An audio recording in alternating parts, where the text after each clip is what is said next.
Chapter 16. It's very much a normal night.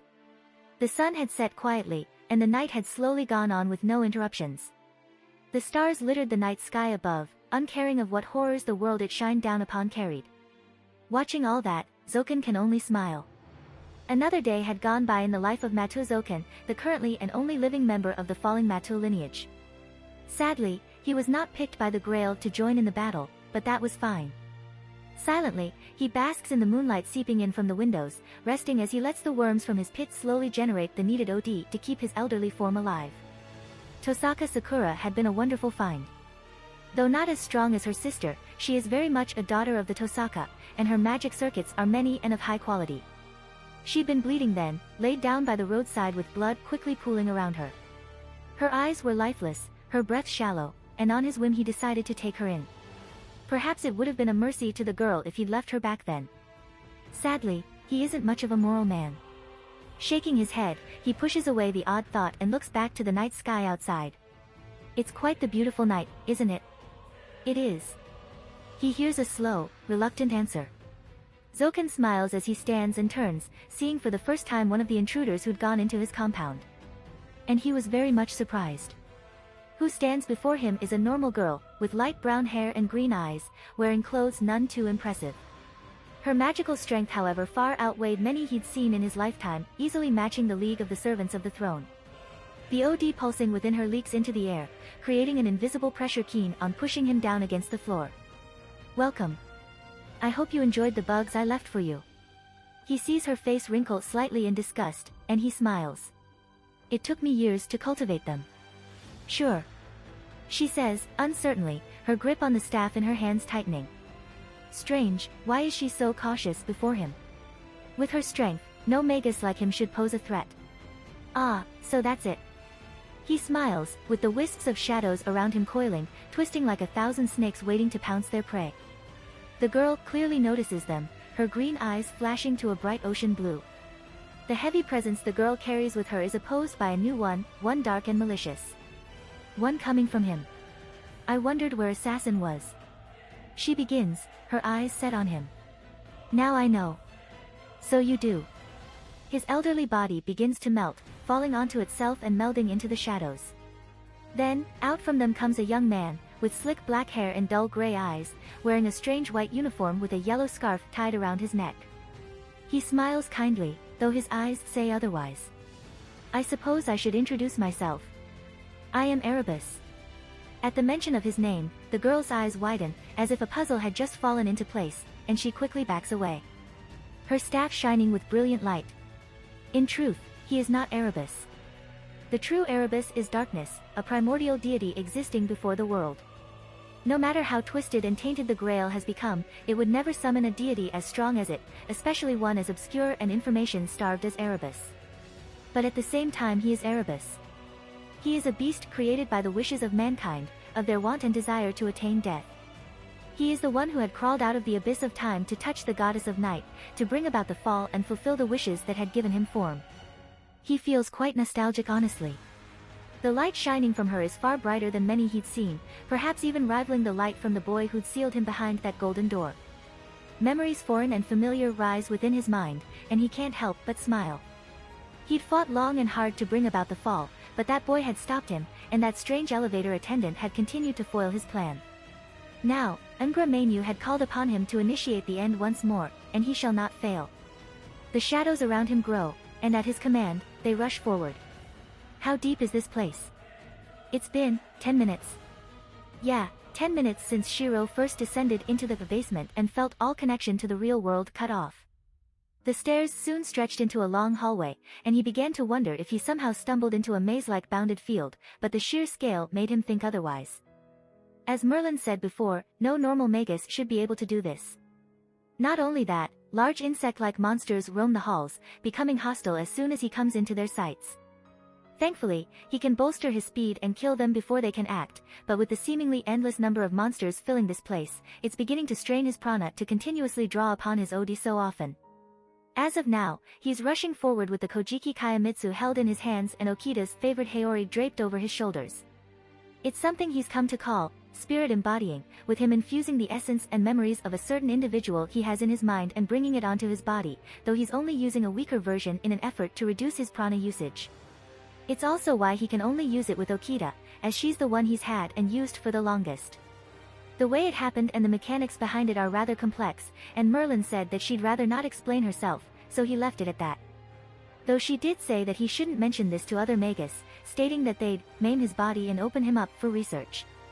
Either ways, with Okita's partial embodying and stretching his structural analysis to its utmost limit, he swiftly navigates through the winding maze, taking sharp turns when necessary.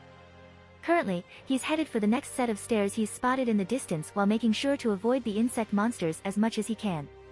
They're everywhere though, so that doesn't mean much. They're strangely resilient. He hears Okita comment, and he can't help but agree. From the explanation Hanami gave, Nasuverse is a Magus, a strong and old one sure, but a Magus. The monsters here are as strong, maybe even stronger than many of the mid-tier dragons roaming in the ID Hanami brought them into some time ago. He swings his sword forward, and another monster falls, green acidic blood falling from the wound and splashing onto the stone floor below. He lands, and reinforcing his leg, he leaps forward, cracking the floor as he jumps. Soon, he reaches the set of descending stairs, going down into darkness. Swiping away the grime on his sword, he readies himself and begins his swift descent down the stairs, using structural analysis to map out the area around him as he continues on. It's strangely calming actually. Big and wide this basement may be, but with his structural analysis mapping the path he'll need to take and monsters to cleave, it's almost like a routine, just that the objective is much more dire than usual. That, and the calming effect of having his and Okita's spirit merge is probably helping that as well. It is slightly eerie though, especially with how there is no sound whatsoever. All the insect bodies that dropped made no sound, the blood that splashed was silent, and even the wind he expected to hear as he moved isn't there. Oh well. Soon, he lands on the next floor, and just like before, another maze stands before him, waiting for him to get lost like most would. Sadly, he isn't like most people, and his structural analysis stretches across the entire place, mapping the area and giving him time to plan the most optimal path towards the next set of stairs. Only, this time, the monsters here are much bigger, and much stronger. If the previous floors held monsters with strength similar to medium-sized dragons, the ones on this floor are as strong as the larger ones. And one has appeared before him. It is massive, towering over him unlike the previous insect-like monsters he faced. Its mantis-like body is bright purple, with strange, almost tribal black markings decorating its body. Prana flows out from it in waves, and instantly he knew. A phantasmal beast stands before him. That brings up even more questions, but it answers some previous suspicions. Zoken is not a Magus, plain and simple. No modern Magus would have enough power to create an underground so deep and vast, and none would definitely be able to fill it with creatures from the Age of Gods. Perhaps Zoken is an elder Magus then. Perhaps something else entirely. Whatever the answer may be, there stands a monster between him and the path forward, and that's all that matters. With a human in sight, the monster shrieks and charges forward, drawing the attention of all the insect monsters roaming the maze and causing them to begin closing in on him. However, though much stronger, he and the spirits dwelling within him had faced monsters of greater strength and importance. Shiro rears back his sword, and drawing a short breath, he leaps forward, reinforcement sharpening Okita's katana to its utmost limit, before he delivers a clean cut right through its torso. The insect is cut in two, green acidic blood bursting into the air, but Shiro had already rushed forward, and the acidic liquid merely dropped onto the cold stone below. And so continues his swift run through the maze, slashing and cleaving through the incoming horde of insect-like phantasmal beasts as he followed the path towards the stairs he'd graphed out in his mind earlier. But the monsters quickly grow in power. Soon the singular strike he made to kill them turned to two, the corridors became tighter and tighter, and the insect-like monsters soon came towards him in large waves. He even needed to break through some of the walls to avoid fighting, because while progress was being made, the many little chips of OD he used in each battle soon grew, and he found himself slowly growing out of breath. Thankfully, the stairs themselves were empty, and once he reached it he swiftly made use of the lull and let himself rest. It had been a while since he last moved this much, and his muscles ached from the sudden burst of complex movement. Still, while he let his body rest, he sends out his OD and analyzed the path downwards. Only to find nothing. Confusion quickly sets in, and the rest of people inside his head joined in, buzzing his head full of noises he didn't bother to try and understand. Instead, he continued to survey it, using structural analysis on that nothingness, and just like before, nothing came up. Panic ensues, and he begins to wonder if he'd somehow gone the wrong path down, but something else catches his attention, something that smells rather like a worm. His eyes widen immediately. Hanami had called Zokan a worm, and the Matis are a magi family specialized in familiars, or more precisely, worm-based familiars. His body somewhat sufficiently rested, he stands and bolts down the stairs, once again equipping Okita's Haori over him and gaining strength increase of the worn noble phantasm. As he dives further in, sounds begin to return. The howls of wind sounding as he flies down grows louder, and he can distantly hear the sound of something crawling, a sign of him approaching his target. Then, with one last leap down, he reaches the nothingness he found before, and as he previously analyzed, the area he stands in now is completely black. But as he reinforced his eyes, he notices some of the darkness before him wriggling, and after some observation he sees an almost square-shaped area where the darkness wriggled. Carefully, he pushes his sword forward into the dark and stabs something, before a loud screech follows and a swarm of deep black worms rush out to eat him alive. Avalon! He quickly calls, and the artifact appears before him, creating a barrier of light and burning away all the incoming worms. The other black worms in the pit begin to recede, and in the far bottom of it, he sees a small figure, tucked away under the massive pile of wriggling worms, her arms spread out and the worms freely entering and exiting her body. Shiro stills. It's quite unlike him, but at that moment rage overtakes him, filling every corner of his mind with red, and Avalon glows in response, suddenly widening its territory and quickly burning away the scrambling worms. He sees Sakura clearly now, still just a small child, yet with eyes so painfully empty. He takes a slow calming breath, and with his reinforced eyes he finds a small set of stairs hidden in the dark. He begins his descent, letting Avalon burn away the accursed worms. Step by step he descended, and quickly the OD he used up was piling up into a severe problem, but he can't back down now, not when he's so goddamn close. And finally, extending his hand and taking hold of the frail girl, he pulls her out of that hellish pit, pulling away the remaining worms on her body and letting Avalon do its work. The dirt and grime on her unclothed body is washed away, and the small scars and scrapes she'd gained in her time being swallowed by the worms are removed. It even removed some of the latent effects the worm had done, turning a small patch of her hair back to its original black. But the scars on her mind and soul don't heal so easily, and it tears him apart. Because if she'd been suffering this from so young, then how much had she gone through when he first met her? How the fuck did he miss this? Looking back, he remembers how strange Sakura was. He remembers how much she liked staying at his house and avoiding hers. He remembers the occasional emotionless eyes she had. He remembers the one time she came with a large bruise on her cheek, and how she had said that it was her falling on the pavement. He remembers it all, and he can't help but feel terrible. You regret so, but what has been done is done. He hears Merlin say, you were, and still are young. The girl hid her plight behind her pleasant lies, and you've been stuck on your idealistic dream. He winces slightly at the comment.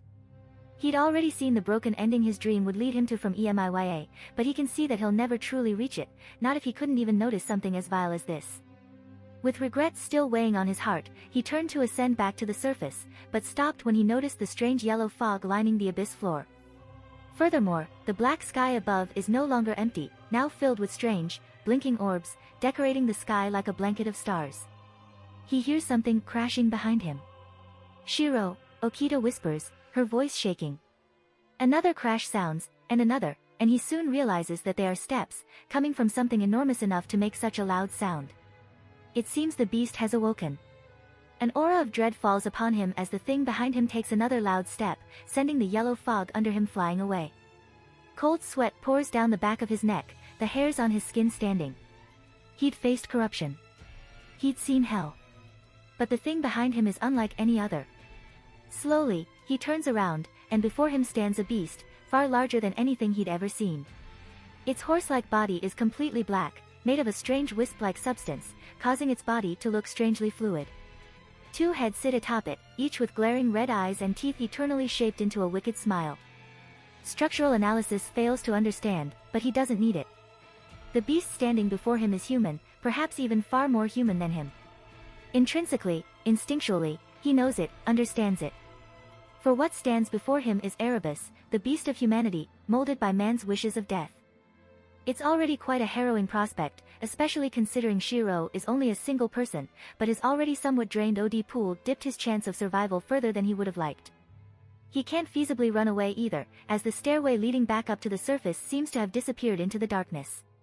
Well, isn't this quite the predicament? He hears Yormer speak for the first time in a while, amusement bouncing off. Shiro can already feel the wide grin the Titan has plastered on his face. How are we going to escape this, Shiro? Any suggestions? He tries to ask, and immediately. Nope. None now, master. Don't know.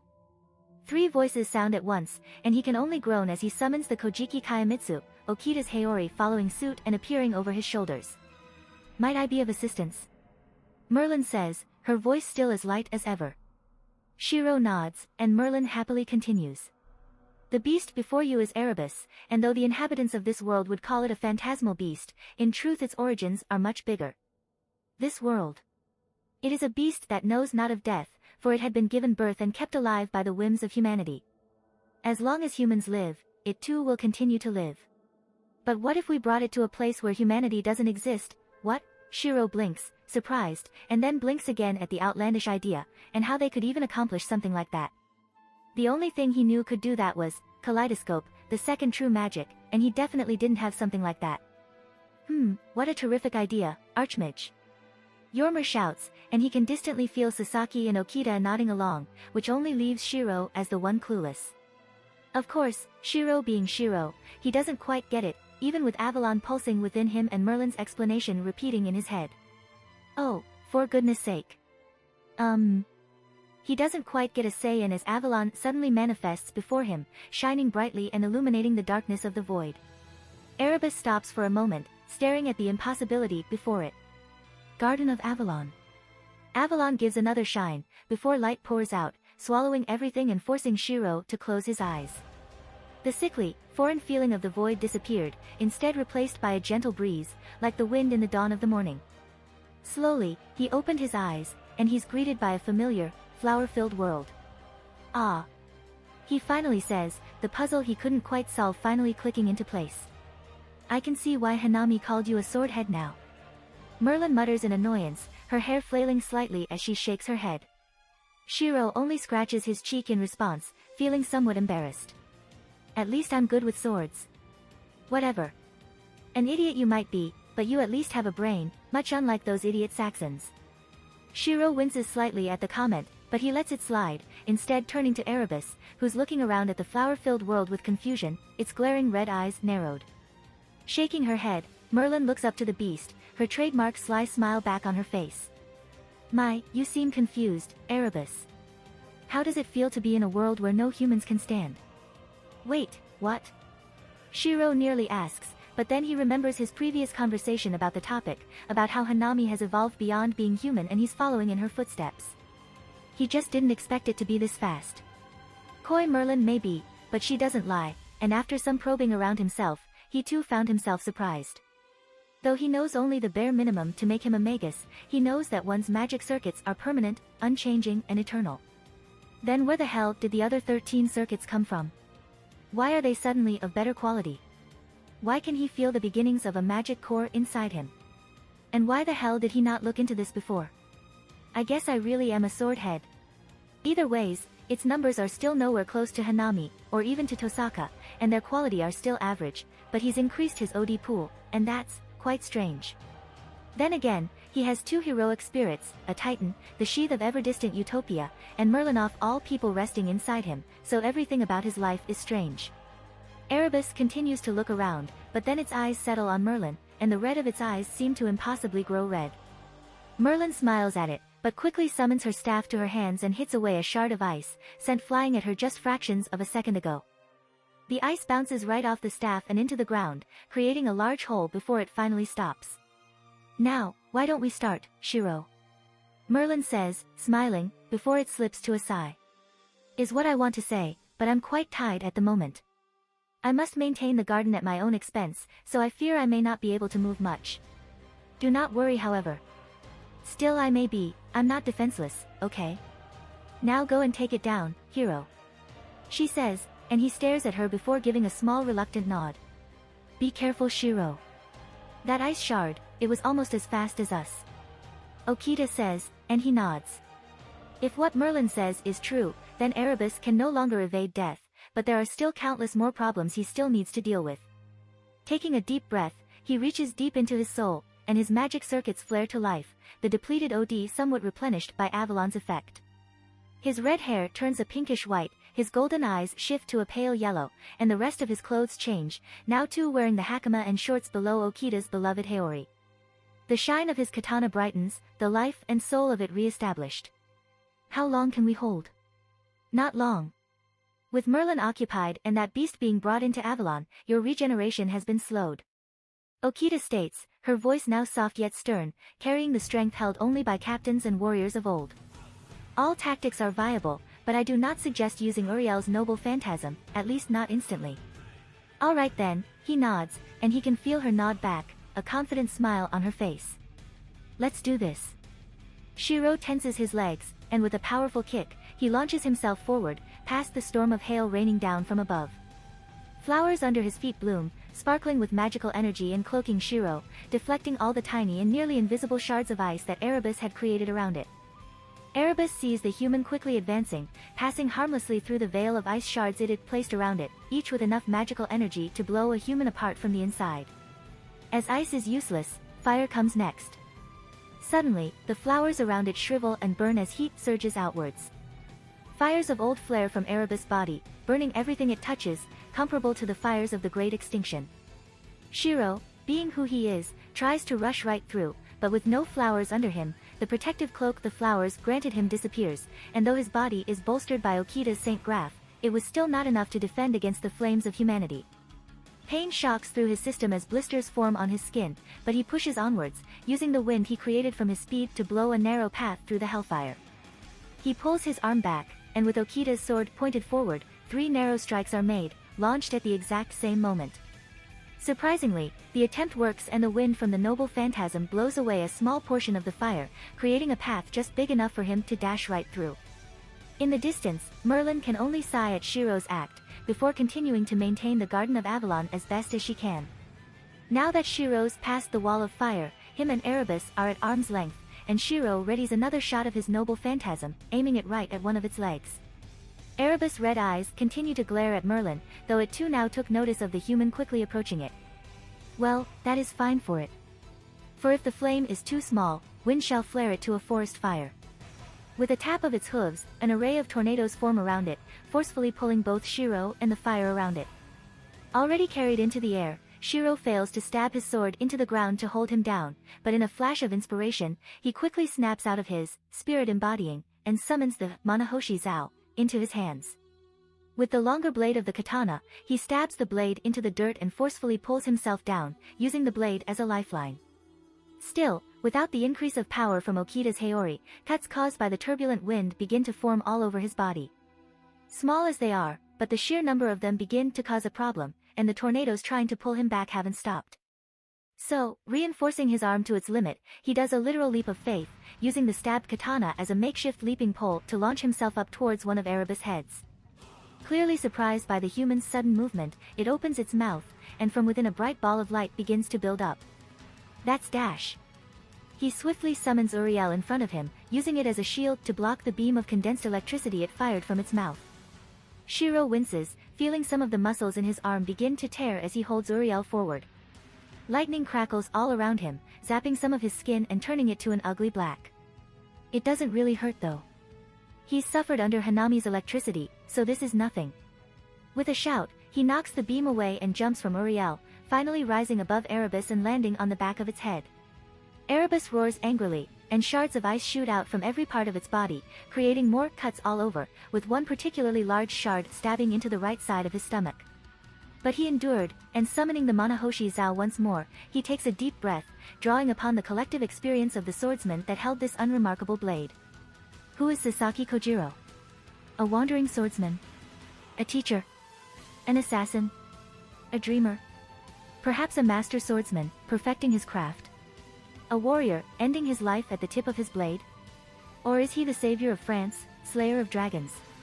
Is he a servant fighting against the end of humanity, fighting under the banner of Chaldea? Maybe he is all of them. Structural analysis activates, spreading its reach through Erebus' body and finding the weakest section of its neck. Reinforcement activates, his prana reaching into every limb and extending into the sword, filling every possible space and strengthening it. His magic circuits flare, OD reaching out from his body and cloaking the sword's edge, ready to explode violently upon contact. His element and origin sing in tandem, and with it Shiro draws another breath, and takes a step forward. Though a phantasmal beast it may be, if dragons are mere large swallows, then surely this is no different. Subame Geishi. 3 slashes are made, launches at the same moment in time, a technique reaching into the realms of true magic. A loud clang sounds, before the world grows silent. All fire and wind die down, electricity stops, and in the distance, Merlin smiles wryly as she watches one of Erebus' heads drop onto the dirt below, its face eternally etched with shock. Traces of ice can be seen on the back of the severed head, a reminder that the wall of ice it created on the back of its neck was nothing against the noble phantasm. Erebus, now missing a head, looked around in shock, its glaring red eyes looking around violently, its act similar to that of an injured beast. It tries its hardest to call upon the Sea of Souls, to take in power from the void it came from, but no longer did it have anything to draw upon, no anchor to hold its existence down. Then, it shrieks, and Shiro is violently thrown off its back when its body suddenly explodes with condensed fire. More blisters form on his skin, but the blast launches him right out from where its fire had burnt away everything, and he lands right atop a comfortable bed of flowers, one swiftly created by Merlin on his fall. With Avalon's effects now touching him once more, the injuries he'd accumulated begin to heal. But the process is slow, the fey magic that it was made from seemingly slowed down by an unseen force. I would suggest you try and be more careful, but such words would only fall on deaf ears. Merlin huffs, both annoyed and somewhat exhausted, and Shiro simply chuckles. Well, at least I did some damage.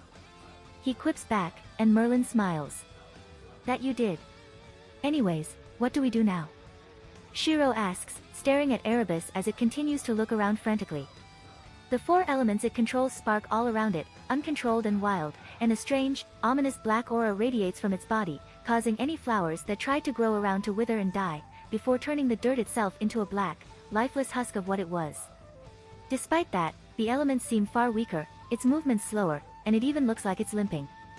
Another superpowered, Subame Geishi, should do it, maybe. But his recent act has drained his OD, and it's slowing him down. All the ache from his movements suddenly appear all at once, and all the repressed pain begin to return. His insides burns, feeling much like when he only used makeshift circuits, a feeling similar to plunging a hot iron rod down his spine. Furthermore, that strange black aura surrounding it has him worried. The flowers that populate the gardens are temporary, mere additions from Avalon's fey origins, but for it to taint the ground itself? That means that the strange black aura is capable of penetrating into Avalon. He can almost feel it inside his chest, of how it feels like chips of his heart is slowly being turned into ash and blown away. Whatever we do, we must make haste. Merlin says, her eyes narrowing at the taint slowly growing under Erebus' feet. Slow it may now be, left unchecked it will soon take over the entirety of Avalon. She looks to him, and her eyes shine with grim determination. If that happens, we'll both disappear. Shiro finishes as he stands, ignoring his aching legs. But what can we do? I'm almost out of prana, and you're busy keeping the Garden of Avalon up. That's a problem indeed. They lapse into a moment of silence, both thinking of things to do, but their ponderings are cut short when a rain of sharp hail suddenly falls upon them and they're both forced to jump back. Erebus is no longer panicking and it's now beginning to move towards them, its 2 remaining eyes glaring at the one that beheaded one of its heads. But unlike before, the rain of sharp ice is endless and with only a small trickle of prana left in his system, Shiro only barely manages to defend against it, opting mostly to run and swerve out when possible. The cloak of protection from the flowers doesn't last long from the combined force and the shards begin to scrape through his skin. Even Merlin looks pressed, her brows furrowed in concentration as she forces herself to dodge, her mind focused on maintaining Avalon and staving away the seeping corruption. Things aren't looking good. And then a giant orb of white light, filled with something his structural analysis can't comprehend suddenly appears above Erebus, and things went from bad to worse. Take cover. Merlin quickly shouts as she brings up a wall of flowers, and they swiftly move behind it. Erebus roars, and the white globe crashes onto the ground, creating an explosion far larger than anything Shiro had ever seen before. The wind and shockwaves that follow aren't kind either, and it's only because he was both holding onto the wall and reinforcing his legs that he didn't get flung off. Still, the sheer force of the shockwaves hit him hard, and he can feel several of his bones crack. Thankfully most of his more delicate parts are safe, but he's pretty sure several of his ribs and parts of his arms and legs are cracked. Avalon's healing is still slowed down however, and he's forced to endure. But you've suffered worse, haven't you? Yormer suddenly says, something as minor as broken bones would not stop you, would it? Of course not. Yormer laughs. Then go. You've slain monsters. You've slain dragons. Now it's time for you to conquer the abyss, hero. But I'm out of, let not doubt plague you. Yormer says. Don't let fear cripple you. Sasaki then says. Remind yourself of who it is you're fighting for. Okita finishes. Shiro goes silent for a moment, before he takes in a deep breath and looks back towards Merlin's tower in the distance, and at the young girl sleeping at its top, a girl far too young to be scarred like she did. He looks back to Erebus, and at the taint it is spreading onto the soils of Avalon. Hanami is busy dealing against Zoken, so what will happen if he fails? What catastrophe would await if Erebus managed to escape from here? He looks to Merlin and sees just how tired she is. Her breath is labored, heavy, and her back is bent slightly. Her eyes are narrowed, and sweat poured down her skin. It's the first time he's ever seen her so exhausted. He turns to the skies above, and he sees the slight tremors passing through the sunless sky. With Merlin's exhaustion, the Garden of Avalon slowly follows, beginning to waver and recede back into the golden sheath. Small cracks are visible at the sky, looking almost like an aurora, looking beautiful despite it breaking apart. Who I'm fighting for, huh? Shiro closes his eyes and he thinks back to that fateful night, when the bell to his door suddenly rang and a girl he only barely knew suddenly pulled him into the moonlit world. It was she who always pushed onwards, it was her that continued to stay by his side. It was she who gave him a prized noble phantasm, one that allowed him to develop his magecraft into something special, something that simply didn't create fakes. Despite the horrors she's faced, despite the fear she has, despite the many nightmares she's had that left her awake at night, only able to cry into his arms, it was her that kept moving on. And it was through her that he can stand here now. It's strange really. Months back, if it was to save another, he would have done so without through, uncaring of the life that Kiritsugu had so graciously saved. But the thought now left him sick and dizzy, because if he died, then what would Hanami do? What would Hanami feel? For how strong and capable she is, she's very much human, much more so than him. He'd seen through EMIYA what depths of hell one could fall into, and he could never let someone, especially not her, to experience something like that. Never. Opening his eyes, he summons Uriel to his hands, and the world goes silent as concentration overtakes his mind. Pain flashes through his mind as the weapon immediately depletes all of his remaining OD. But it is still not enough. He takes a step forward, blood beginning to bleed out of his limbs as he reinforces them, sacrificing his body to further fill the noble phantasm in his hands with prana. He takes another step, and his hearing numbs, his inner ear filled with blood. Ice and fire bombard him from the air, but his nerves are far too fried for him to feel it. Distantly he hears Merlin shout in worry, but he instead smiles. For this is not the end for Amiya Shiro, but a beginning of his legend. An eternal song, a melody as old as time. He begins his verse, and wind bellows out, blowing away the rain of ice and fire. Power from beyond oozes out, and the flowers beneath him glow in ethereal light.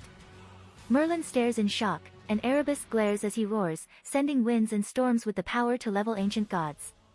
An endless battle, a chime of war that shall never end. But the incoming storm doesn't hit him, instead blown away by a storm of bigger power. Erebus reels in shock, the sudden influx of power forcing it back. A titan of earth, and a beast of sky. A giant orb of light appears in the sky, and Erebus roars, sending the globe of pure condensed energy down towards Shiro. Together they are, telling a tale never ending. I won't let you. Merlin shouts, and a giant flower grows out from behind Shiro and blocks the incoming falling globe. As expected, the giant flower quickly burns away, but its task is done, and Shiro opens his eyes. Ye who rose from the earth, bring down the skies, and let the earth rejoice. He pulls his sword back, its tip facing down towards the ground, and he calls out its name. Spaltnachml. Its name called, Uriel glows. The bronze metal sings as it begins to crack, shedding its muddy bronze for a proud metallic silver. Runes stretch all across the greatsword's blade, each telling their own tale and giving the sword its blessings. Magic from the Age of Gods flows through its rekindled body, and with it, Shiro swings the greatsword forward. And all was no more. For as Shiro had asked it to, the sky is split open. A giant cut now stretched throughout the sunless sky, and the Garden of Avalon begins to crack, fading away. But that's simply the aftermath of what he'd done. In his attack, a bright light follows, tearing right through the globe intended to fall and blow him up. The beam of light shot outwards, snaking across the gardens before reaching the beast of humanity, scaling up and right through the monster's injured body, before violently exploding, tearing the beast in half. Now, what stands opposing him is not a beast, but a mere husk. Its large body is bisected into two, and the eyes that were once glaring red are now a dull gray, the life that once existed within it taken away. And with nothing for it to anchor itself into, the corpse begins to fade away, turning into golden light before disappearing. Shiro lets out a breath, blood falling out of every possible orifice, but his job is done. As Yormer had told him to do, he'd won against the abyss, and he can't quite help the smile on his face as he falls back onto the soft flowers below, all the exhaustion and injuries his body had taken finally catching up to him. He closes his eyes.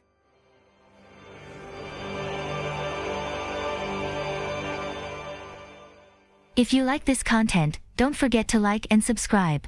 See you later, bye bye.